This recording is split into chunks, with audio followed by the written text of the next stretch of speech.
Okay, somo la miujiza imekuwa ni moja kati ya masomo ambayo yamekuwa yanaleta utata hata kwa watu kiasi kwamba wengine wanaishia kuwakashifu wengine ambao wapo katika harakati za kutafuta muujiza wa hapa na pale, kwamba haiwezekani ukawa unatafuta tu muujiza.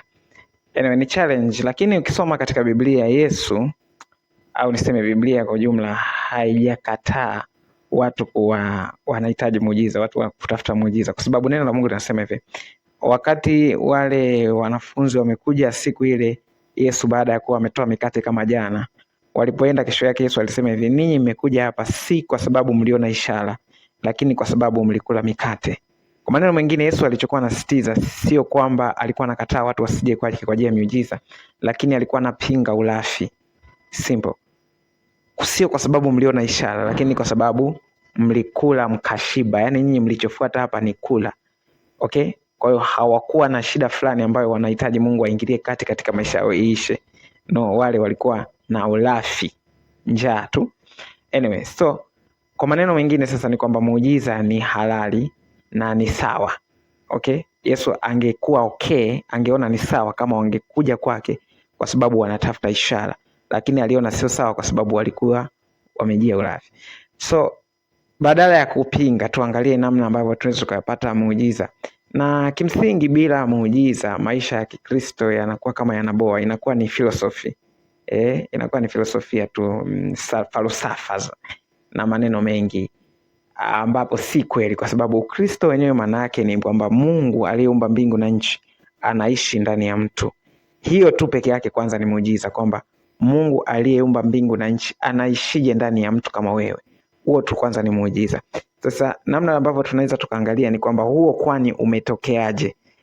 Kama huo ulivyotokea ndivyo na mingine yote inafuata mtindo huo huo. Ukisoma neno linasema ya kwamba kwa moyo mtu huamini hata kupata haki, na kwa kinywa mtu hukiri hata kupata wokovu.